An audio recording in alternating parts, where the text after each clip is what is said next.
मकर संक्रांति की कथा। इसे पढ़ने से शनि दोष होता है दूर। मकर संक्रांति के दिन सूर्य अपने पुत्र शनिदेव के घर जाते हैं। कहा जाता है कि इस दिन सूर्य की काले तिल के साथ उपासना करने से व्यक्ति को बहुत लाभ मिलता है। इसके अलावा मकर संक्रांति के मौके पर सूर्यदेव और शनि की कथा पढ़ी जाए तो शनि दोष से काफी हद तक राहत मिलती है। तो आइए जानते हैं मकर संक्रांति की कथा। मकर संक्रांति की कथा। पुराणों के अनुसार सूर्य देव और उनके पुत्र शनि देव के संबंध अच्छे नहीं थे। इसके पीछे की वजह थी सूर्य देव का शनि की माता छाया के प्रति उनका खराब व्यवहार। दरअसल जब शनि देव का जन्म हुआ तो उनका काला रंग देखकर सूर्य देव क्रोधित हो गए था और उनके जन्म के दौरान कहा था कि ऐसा पुत्र मेरा नहीं हो सकता। शनि के जन्म के बाद से ही सूर्य देव ने शनि देव और उनकी माता छाया को अलग कर दिया था। यह दोनों जिस घर में रहते थे उसका नाम कुंभ था। जब छाया ने दिया सूर्य देव को श्राप, सूर्य देव के इस व्यवहार से उनकी पत्नी छाया बेहद क्रोधित हुई और उन्होंने सूर्य को कुष्ठ रोग का श्राप दे दिया।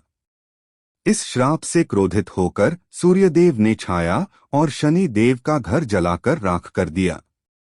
इसके बाद सूर्य देव की पहली पत्नी संज्ञा से हुए पुत्र यम ने सूर्य देव को छाया के श्राप से मुक्त कराया।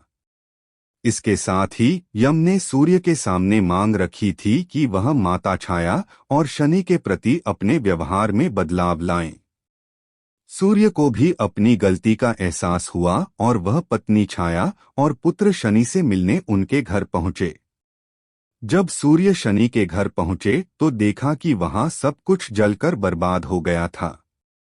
शनि ने किया पिता का स्वागत। सूर्य देव को देखकर शनि देव बेहद प्रसन्न हुए और काले तिल से अपने पिता का स्वागत किया था। शनि देव के इस व्यवहार से सूर्य देव बहुत प्रसन्न हुए। उन्होंने शनि देव को एक नया घर दिया जिसका नाम मकर था। सूर्य के आशीर्वाद से ही शनिदेव दो राशियों कुंभ और मकर के स्वामी हो गए। सूर्य ने शनि को आशीर्वाद दिया कि वो जब भी उनसे मिलने उनके घर आएंगे तो उनका घर धन धान्य से भर जाएगा। सूर्य ने कहा कि मकर संक्रांति के मौके पर जो लोग भी मुझे काले तिल अर्पित करेंगे उनके जीवन में सुख समृद्धि आएगी। इसलिए मकर संक्रांति के मौके पर सूर्य देव की पूजा में काले तिल का इस्तेमाल करने से व्यक्ति के घर में धन धान्य की कोई कमी नहीं रहती है।